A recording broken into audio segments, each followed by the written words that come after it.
Bax, müntəzir kimdir? Müntəzir həmin o ağasının yolunu gözləyən kəsdir.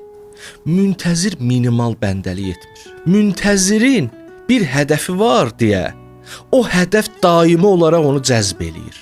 Onu özünə cəlb eləyir. Onu müəyyən əməlləri etməyə sürükləyir. Çünki bir şey onu sürükləyir ora. Biri var əql olaraq deyəsən ki, mən arif olacam.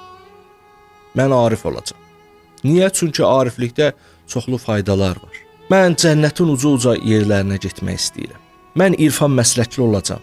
Biri də var ki, əslində sən hansısa bir, belə deyək, mənəvi məqamları niyyət eləmirsən.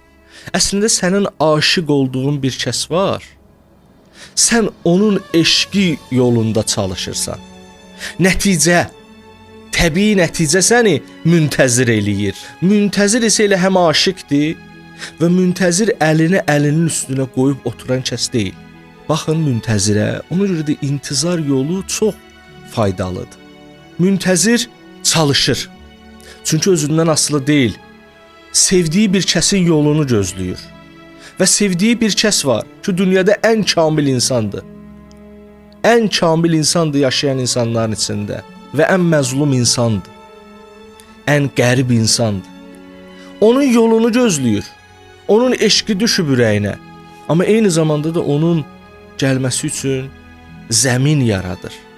Və onun istəklərinə doğru öndə olur. Baxır ki, onun missiyası nədir? İnsanların elmlənməsi, bu yolda çalışır. İnsanların maddi problemlərinin həll olması, ağası bu yolda çalışır. O da bu yolda çalışır, töhfələr verir. Və elə hey ağasından başqalarına danışır. Ağası barəsində insanları qəflətdə oynadır və elmi var. Elmi var, bilir ki, İmam Zamanın zuhuru üçün nə etmək lazımdır.